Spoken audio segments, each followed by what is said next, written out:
जय हिंद दोस्तों। अभी हम आज जो बात करेंगे वो टीए जो भर्ती है उसके ऊपर चर्चा करेंगे। अभी जो काफ़ी यूट्यूब के ऊपर कोई किसी तारीख को बता देता है टीए की भर्ती है, कोई किसी तारीख को बता, कोई किसी महीने में बता देता है। तो देखो, आज हम आपको ये क्लियर करना चाहते हैं कि टीए की भर्तियां होंगी या नहीं होंगी। अभी तक देखो, टीए की भर्ती की किसी प्रकार की कोई चर्चा कहीं भी नहीं है। ना टीए के अंदर है, ना चंडीगढ़ में जो इनका हेडक्वार्टर है वहाँ पर है। किसी प्रकार की फिलहाल कोई चर्चा नहीं है। हाँ, जो इसके ऊपर जो चीज़ चली हुई है वो ये है, नंबर एक, कि टीए को अग्निपथ योजना के तहत कराया जाए या नहीं कराया जाए, और कराया जाए तो इसका क्या प्रोसीजर होगा। क्योंकि टीए पहले से ही डिसम बॉडी की तरह होती है, यानी कि डिसम बॉडी होता है इसके अंदर। कोई भी बंदा जब टीए के अंदर जाता है तो ट्रेनिंग के बाद के अंदर इनको डिसम बॉडी भेजा जाता है, आर्मी में छुट्टी भेजा जाता है, इनको डिसम बॉडी भेजा जाता है। हाँ, जो 33 रूल के अंदर जो जो इंसर्जेंसी एरिया में या जहाँ पर भी उनकी पोस्टिंग है, तो उनको सेम जिस प्रकार से आर्मी के अंदर छुट्टी मिलती है वैसी ही छुट्टी मिलती है। सारे काम वैसे ही होते हैं। रही बात पे की, तो पे का इसमें कोई खास फर्क नहीं होता। बाकी जो अलाउंस वहाँ 33 में लागू हैं, जो आर्मी को लागू हैं, इनको भी लागू है, ऐसी कोई बात नहीं है। दूसरी बात यह है कि अभी जो फिलहाल जो स्थिति है वो इन्होंने क्या है कि जैसे 6 कंपनियां होती हैं तो इन्होंने 5 कर दी हैं, एक कंपनी को तोड़ दिया है। और वो कौन सी कंपनी कैसे तोड़ी गई है, देखो, इस इतना हम इसके ऊपर गहराई से बात नहीं कर सकते क्योंकि सिक्योरिटी की चीज़ें होती हैं आर्मी की।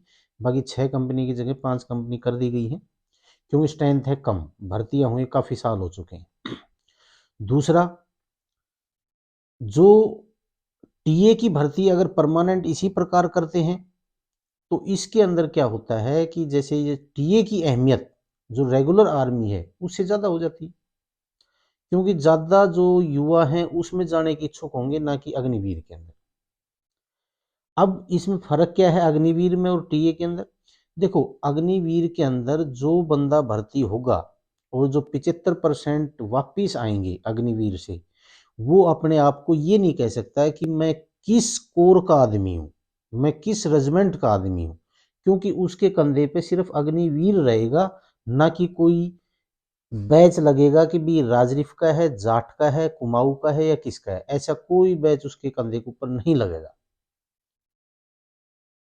तो उसको, जो अग्निवीर जो बाहर आएंगे 75%, तो उनको तो यही नहीं पता कि मैं क्या बताएगा वो कि मैं किस रेजिमेंट का हूँ, कुछ नहीं बता सकता वो। क्यों, कोई उसका कोई प्रूफ ही नहीं है कि वो किस रेजिमेंट का है। कंधे पे उसका कभी वो चीज़ लगी ही नहीं। और आदमी जब फक्र करता है कि मैं इस ग्रुप का नुमाइंदा हूँ, तब उसको जोश आता है कि मैं जाट रेजिमेंट का हूँ, मैं राजरीफ रेजिमेंट का हूँ, या मैं राजपूत रेजिमेंट का हूँ।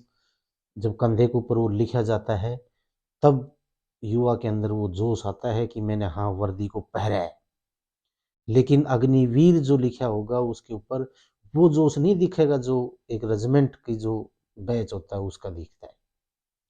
दूसरा, और अगर जब टीए के अंदर भर्ती होता है और टीए ऐसे ही भर्ती करती है जिस प्रकार से पहले करती आई है, तो उनके कंधों के ऊपर बैच होता है राजरीफ टीए या सिख टीए या पंजाब टीए, जो भी है उसके ऊपर बैच होता है। तो इसके अंदर अभी जो भर्ती होने के जो चांस हैं वो अप्रैल से पहले किसी भी प्रकार के कोई चांस नहीं है, क्योंकि जो हमारी साल होती है वो 1 मार्च से एक इकत 1 अप्रैल से लेकर 31 मार्च तक होती है। तो जो 2022 का साल है वो 1 अप्रैल से स्टार्ट हुआ था और 31 ये मार्च आएगी, यहाँ खत्म होगा। तो यहाँ इसमें टीए की कोई भर्ती नहीं होगी। अभी तक किसी प्रकार की कोई चर्चा नहीं है। हाँ, आने वाले समय में इसको ख़त्म किया जाएगा या ये होगी, तो इसका अभी प्रोसेस जो है वो चल रहा है। तो आगे इसके लिए जैसे भी कुछ इसकी सूचना होगी वो हम आपको बता देंगे।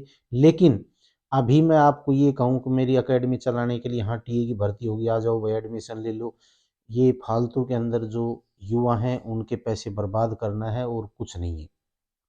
अभी एक लेटर और जारी हुआ है कि भाई ये 15 जनवरी से 14 जनवरी से या 15 जनवरी से एक महार रेजिमेंट के अंदर अभी भर्ती स्टार्ट है। देखो भाई, अभी जो 1 अप्रैल है इससे पहले किसी भी भर्ती का शुरू होने का कोई चांस नहीं है।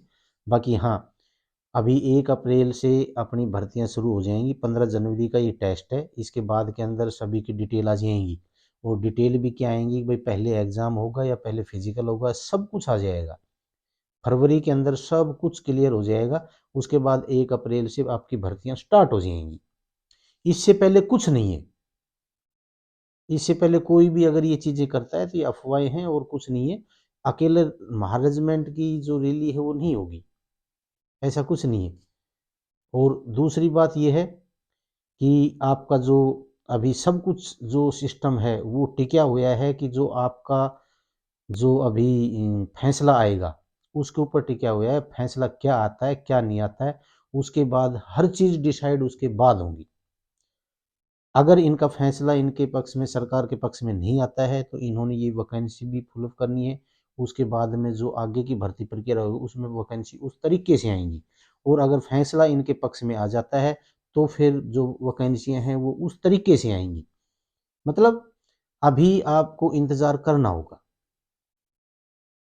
तो मैंने आपको यही बताया था। हम तो यही चाहते हैं कि भगवान करे कि ये जो फैसला है आपके पक्ष में आए, ताकि कुछ एक जो युवा हैं जो अपने सपने संजो के रखे हुए हैं वो उनको वर्दी मिले और उनका सपना पूरा हो।